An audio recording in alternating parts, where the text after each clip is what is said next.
Hey guys, I'm back again with another homework question that you guys had. Question number 26 from lesson 6.2, where we're given this picture of a parallelogram and some pieces of information, but then you're asked to find a few other pieces of information. So we're going to take a look at this question. This can be a little bit tricky, but ultimately it's going to come back to how well do you remember your properties of parallelograms, I think, from your geometry days. So let's take a look at this question together. And let's talk about those properties of parallelograms. Well, first off, before we do that, what is the information that we're given? We're told that, and my picture is not the greatest to scale, that this diagonal, which ends up being the shorter of the two diagonals on this parallelogram, is 35 in length.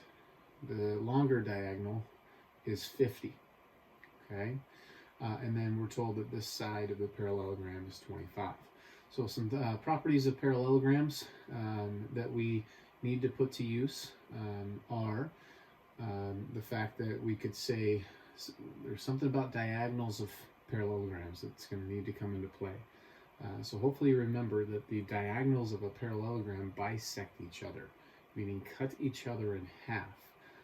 So that's going to be super important. So in fact, I'm going to draw this picture again with the information that we know. I'm going to try to blow it up here a little bit and maybe make it to scale here a little more.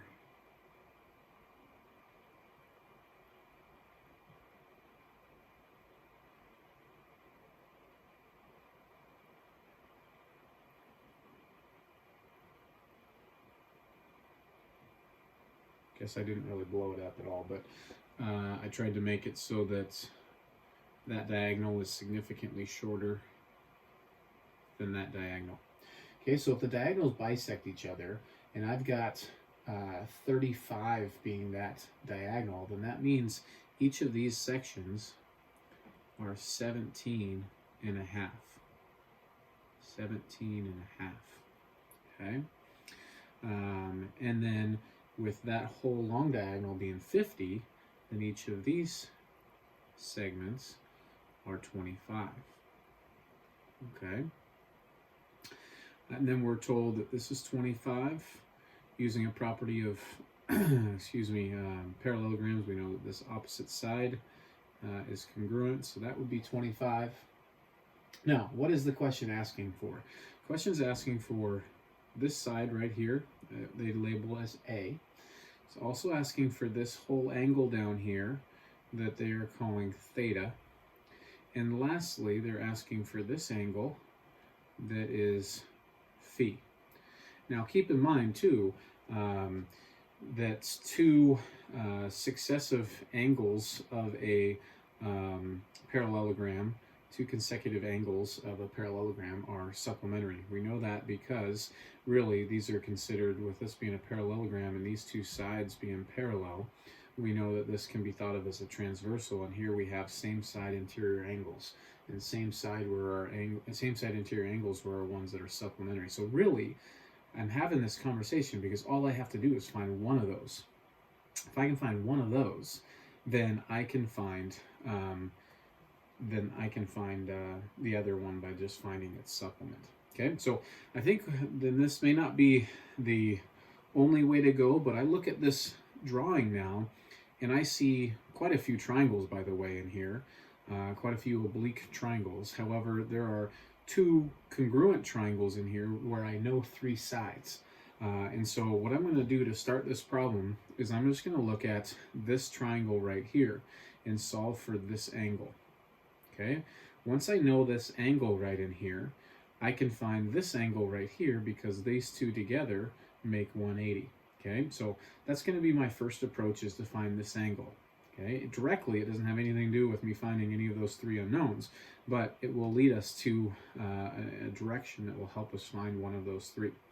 All right, so with that being said, because I have side information on this triangle, I'm going to go ahead and use the law of cosines, hence why this is in the lesson that it is. So 25 squared, 25 is the side across from this angle that I'm going to go ahead and find, equals 17.5 squared plus 25 squared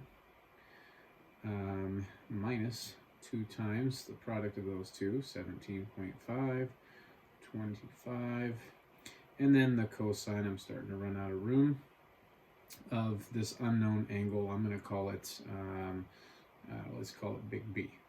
Okay, so let's go ahead and solve for that angle. So in the end, I'm going to do 25 squared. I'm going to subtract these. Well, in subtracting these, a 25 squared take away a 25 squared is just going to be 0. So really, when I subtract this, it's just a negative of whatever 17.5 squared is, divided by this, which is negative. So negative 2 times 17.5 times 25, and that will equal cosine B. This equals cosine B. So in the interest of saving a little bit of space to get rid of that cosine, I take a cosine inverse. So B is going to be the cosine inverse of this expression. Okay, so let me punch that into the calculator here. And I have 17.5 squared times by negative 1. I want to make sure I have negative of 17.5 squared. Then I'm dividing by negative 2.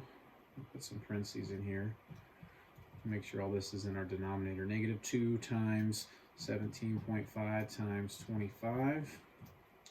Okay, so I get a fraction ratio 0.35. And I'm going to take the cosine inverse of this, and we get 69 point, B to be 69.5 degrees. Okay, so if B is 69.5 degrees, I'm more interested in this angle right here, because if I can find that angle right there, then I can find A. Okay, so let's go ahead and find A next. So now I'm looking at this triangle right here, where again I now have side angle side information. So I'm going to use the law of cosines one more time. This time the easier form to find little a. Little a equals little a squared equals 17.5 squared plus 25 squared minus 2 times 17.5 times 25, and let's see here, times the cosine of, okay, so sorry, it's off the screen there, times the cosine of, well, let's think here. Remember, and this picture is still not well to scale because this looks like an obtuse angle and I just got 69.5, and this angle is its supplement. Okay, remember these two angles come together to make this straight angle, being the diagonal. So this is going to be the cosine of 180 minus that. So that ends up being, what, 110.5 approximately. Okay, again, I'm going to use that exact value. So let's go to the calculator here. First off, I'm going to find that exact value. So I'm going to do 180 minus that answer. There's that 110.5-ish. And then here we go. So I'm going to do 17.5. Oh, by the way, A would equal the square root of all of this mess, right?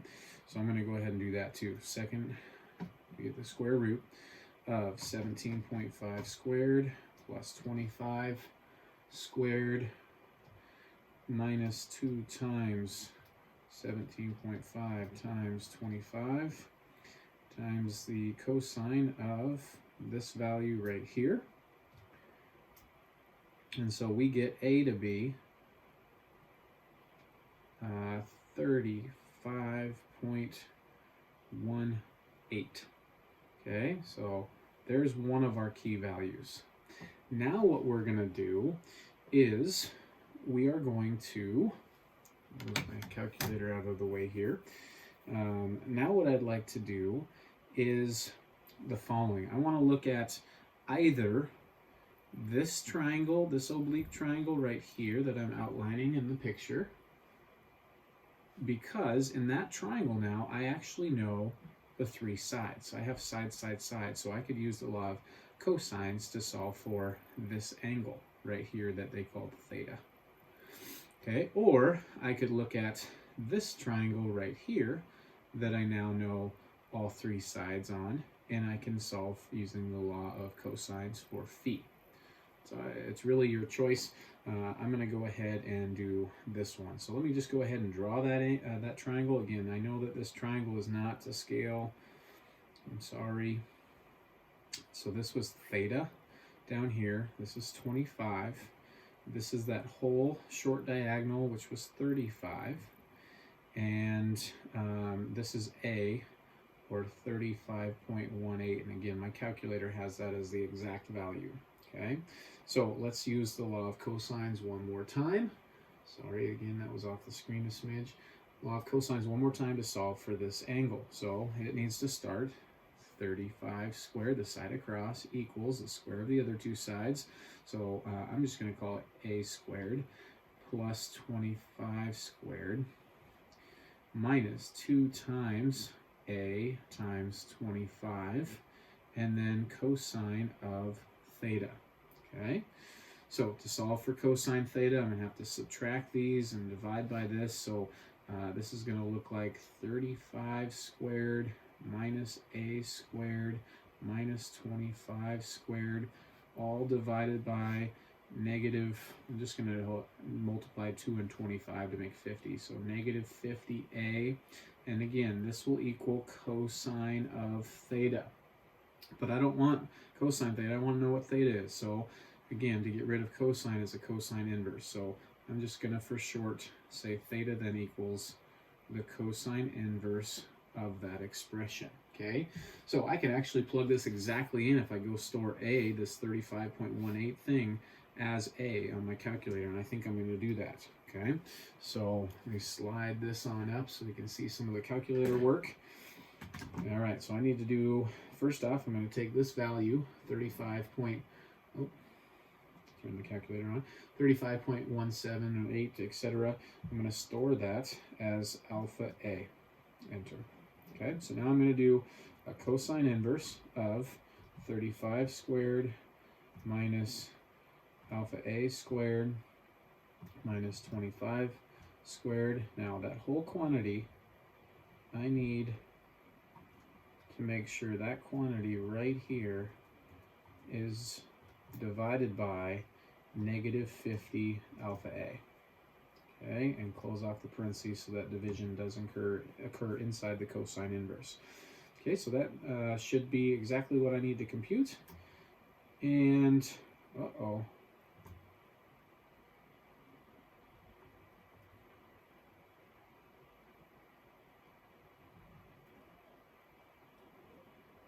Let's go slow here. 35 squared minus alpha A squared minus 25 squared divided by negative 50 alpha A. Okay, so I just did the inside, 35 squared minus A squared minus 25 squared, and divided by negative 50A. And I'm going to do a cosine inverse of that. Second cosine inverse, second answer. Okay, so at some point, maybe I made a little bit of I'd have to go back and look. Maybe I made a little bit of a goof when I calculated. I don't know exactly what my issue was. I'd have to pause and take a look at this video and go back and look. But I did the same thing, and so I could have gotten lost somewhere with a set of parentheses. But what I learned here is that theta is 68.75 degrees. And again, back to our picture up here, remember the relationship that theta has to phi. These are consecutive angles. Didn't mean to draw on that. Consecutive angles in a parallelogram, and because they really represent same side interior angles, they're supplementary. So to find phi, it's just 180 minus the 68.75, and so you get 111.25, I believe, for phi. Double check. Yes. So there's phi, there's theta, and we said A was 35.18. Okay, so hopefully that helps. That definitely was a little bit of a doozy of a problem. There was a lot going on in there. Probably the strategy most helpful in this problem is to start writing out what it is you know, not getting so lost in being focused only on what it is you're trying to find in the problem. That's an important strategy that you can often use in math in many different places, but this was a problem where I feel like that strategy can be put to use. So anyways, I hope that helps, and hope that you gain something from this video, and as you continue to have questions, please let me know. I'd love to help. Otherwise, stay safe, and we'll talk to you later.